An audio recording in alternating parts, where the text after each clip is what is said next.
there's always something positive going on in your life, and it's unfortunately the negative things can weigh down, right? Sure. Like there's a death, you know, health is always something tough to battle with. Absolutely. Or, you know, anybody with finances, but there probably is something positive. Like you still woke up today. No doubt. You still could see, you could, I mean, I give gratitude for the smallest things right now.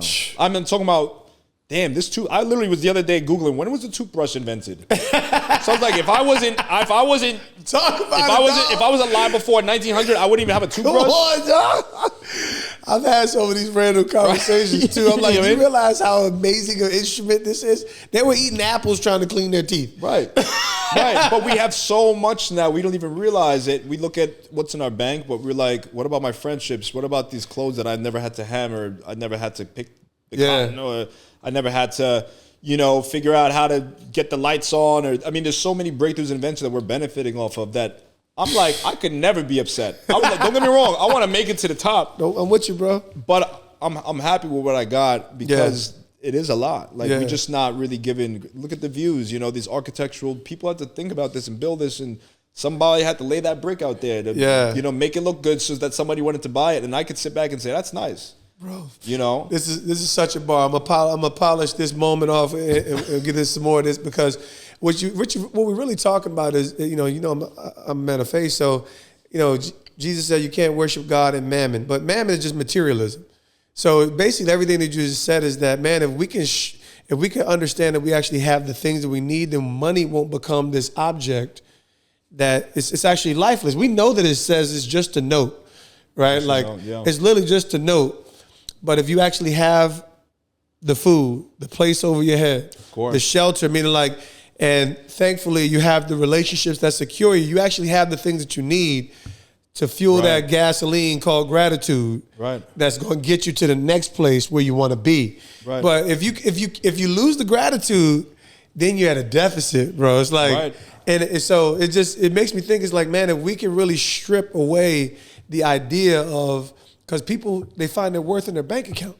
Right. And I get it. We need the money to get the food. Don't get me wrong. Like, but I find that people are the conduit to everything at the end of the day. Right. And so at the end of the day, if somebody write my check, if somebody says, come walk with me, come eat with me, oh, I like you. So if we got people and we got resources, then it kind of deflates money. Right. And then we have life. There it is. How much is your life? Could I pay for your life and say, I'll give you $1 trillion right now if you had to die today? Nobody would say yes. So I guess it's the real gift is life itself. There it is, right? Bro. And we don't realize, like, it's not here forever. Like, we are living in this beautiful experience and everything else. So, like, I feel I just have to have that perspective and keep that, because it's so easy to get muddied up with everything else and all the other nonsense that's going on. And listen, and I'm a winner, so we're in the pursuit of greatness. So we're in the pursuit of greatness. You're a competitor, you're a creative, and you close deals. So let's talk about what we got going on. We got, you know, Netflix going on. That's my dog. Hey. I see the Empire Collective, y'all. So talk to me about the relationship first, how you came into the relationship with Sirhan.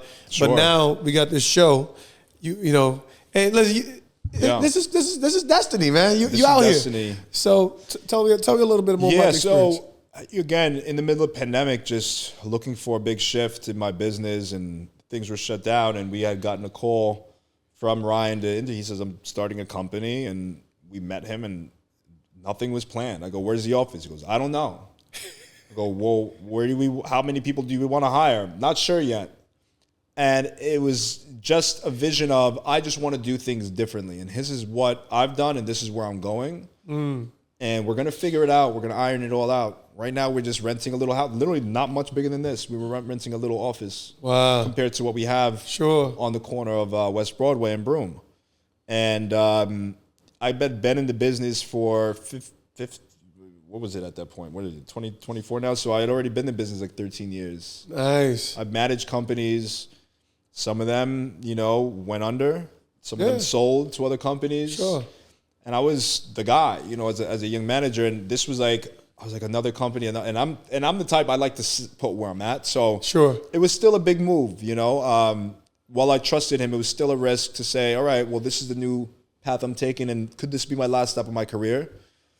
And then it just everything just started going off. I mean, it wasn't easy. Sure. Nothing was easy. You know, like our team has transitioned so much and grown now. Yeah. But it, you know, just growing a team and hiring and keeping people, you know, content and working in a commission job in tough markets, coming out of pandemics. I mean, it was a lot, but wow, especially here in New York. Yeah. I mean, every city was impacted, but obviously none quite like New York. This place was quite like New York, yeah. And you're starting a new job in the pandemic while you already have stuff going on. Everybody thought it was crazy for somebody who doesn't even have an office figured out. And what's going on? Is this the right time? Sure. And you know, we did it, and now we're here. You know, it's Netflix owning Manhattan. You know, it's a story about Ryan building his company actually since the pandemic, just like I'm talking about, and hiring these rock star agents. Yep. You know, who are also hyper competitive but collaborative too. And nice. You know, we're just now selling the real estate that everybody thinks about in New York and showing you everything that goes on in between. So, bro, y'all are a super dope team. What do you think? Like I said, you have a lot of experience, and you guys do collaborate extremely well. Sure. What do you think sets you guys apart? I mean, like, you know, and the Empire Collective has kind of really blossomed into a unique collaboration. What really sets you guys apart for your customers and clientele? So for me, when people say experience, it's very much so like a word that doesn't really give you the full breadth of what that really means. But, you know, we're leveraging deep experience, but I've been exposed to a lot. Right? Mm-hmm. The previous companies I was working, I managed 700 people. Woo. At 26 years old, 25 years old. Right? 700 people. We were a top 10 firm in the city. Nice. And I was, again, the young black dude on the block. Yeah.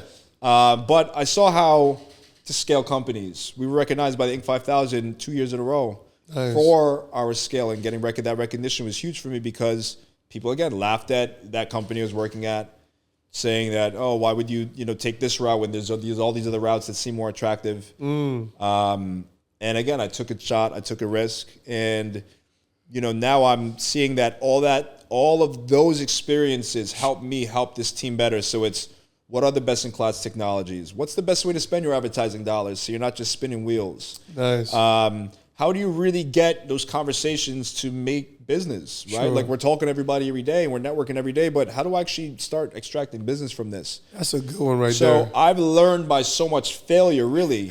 By spending the money, I'm going to tell you where not to waste your money. Fail fast. What technology is going to be a waste of your time. So it was just honestly a process of trial of elimination. Sure.